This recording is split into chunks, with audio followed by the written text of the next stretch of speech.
नमस्कार दोस्तों। आज की कहानी एक प्राचीन कहानी है जो बुद्धिमानी से जुड़ी हुई है। एक समय की बात है, एक शक्तिशाली और एक धनी राजा था जिसका नाम विक्रमादित्य था।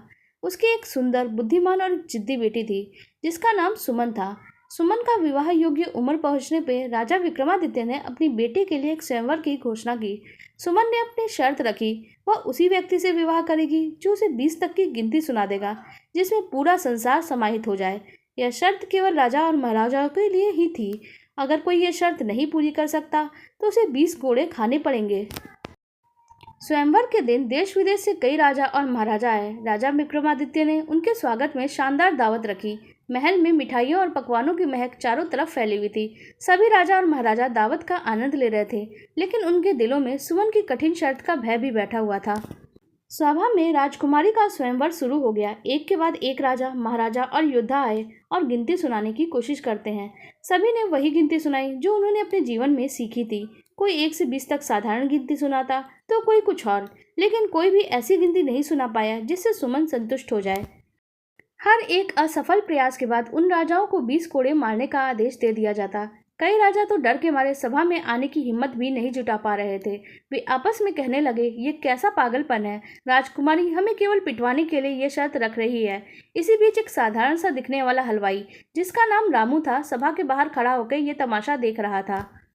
रामू के चेहरे पे एक हल्की सी मुस्कान थी। उसने धीरे से कहा, इन राजाओं को 20 तक की गिनती भी नहीं आती, डूब मरना चाहिए इन्हें। उसकी बात सुन के पास खड़े एक राजा नाराज हो गए और वो बोले, तुम्हें गिनती आती है क्या?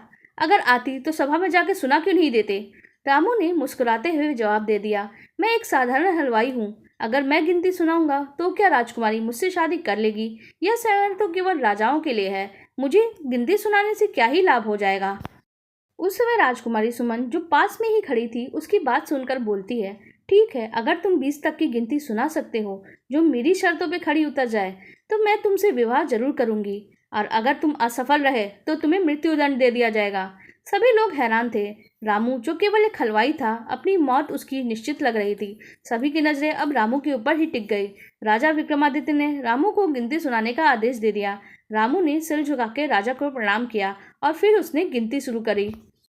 1 भगवान, 2 पक्ष, धूप और छाव, 3 लोक, स्वर्ग, पृथ्वी, पाताल, 4 युग, सतयुग, त्रेता युग, द्वापर युग, कलयुग, 5 पांडव, 6 शास्त्र, साहित्य, संगीत, नृत्य, चित्रकला, वास्तुकला, शिल्पकला, 7 वार, सोमवार से रविवार तक, 8 खंड, भूगोल के 8 बड़े खंड, 9 ग्रह, सूर्य, चंद्रमा, मंगल, बुध, बृहस्पति, शुक्र, शनि, केतु, राहु, 10 दिशा, उत्तर, दक्षिण, दक्षिण पूर्व और इनके बीच की दिशाएं, 11 रुद्र, शिव जी के 11 रूप, 12 महीने, जनवरी से दिसंबर तक, 13 रत्न, समुद्र मंथन के समय प्राप्त हुए रत्न, 14 विद्याएं, शास्त्र, दर्शन, धर्म, न्याय, गणित, संगीत, नृत्य, कला, चिकित्सा, भूगोल, ज्योतिष, राजनीति, अर्थशास्त्र, समाजशास्त्र, 15 तिथि, 15 दिन का पखवाड़ा, 16 श्राद्ध पितरों के लिए, 17 वनस्पति, 17 प्रमुख वनस्पतियां जो जीवन का आधार हैं,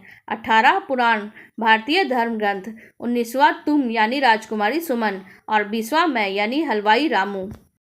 रामू की यह गिनती सुन के पूरा दरबार स्तब्ध रह गया। राजकुमारी सुमन ने पहली बार किसी की गिनती सुनकर उसे आगे सिर झुका लिया। यह गिनती सिर्फ संख्याएं नहीं थी, बल्कि उसमें संसार का सार भी छिपा हुआ था। रामू की बुद्धिमत्ता ने सभी को हैरान कर दिया था। राजकुमारी सुमन ने राजा विक्रमादित्य के सामने कहा, पिताजी, मैं इस गिनती से पूरी तरह से संतुष्ट हूँ। रामू की बुद्धिमत्ता और ज्ञान ने मेरा दिल जीत लिया है। मैं अपनी शर्त के मुताबिक रामू से विवाह करना चाहती हूँ। राजा विक्रमादित्य थोड़ी देर के लिए सोचते हैं, लेकिन फिर उन्होंने कहा, राजकुमारी, तुमने अपनी शर्त पूरी कर दी है और रामू ने तुम्हारी चुनौती सफलतापूर्वक पार कर ली है। अब यह विवाह हमारे कुल के लिए एक नई दिशा का प्रतीक बन जाएगा। रामू और सुमन का विवाह धूमधाम से संपन्न हो जाता है। रामू का ज्ञान और समझदारी अब सबके सामने थी। वह केवल एक साधारण हलवाई नहीं था, बल्कि एक सच्चा ज्ञानी और एक बुद्धिमान व्यक्ति था जिसने राजकुमारी के हृदय तक को जीत लिया था। यह कहानी हमें सिखाती है, ज्ञान और समझदारी का स्थान कहीं भी हो सकता है। वो राजा के पास भी हो सकता है और साधारण व्यक्ति के पास भी हो सकता है। सही दृष्टिकोण, सही समय पे सही निर्णय लेने की क्षमता ही इंसान को महान बनाती है। आपको हमारी ये कहानी कैसी लगी कमेंट सेक्शन में ज़रूर बताइएगा। साथ ही इस वीडियो को शेयर करके वीडियो को लाइक भी कर दीजिएगा और हमारे चैनल को भी सब्सक्राइब कर लीजिएगा। धन्यवाद।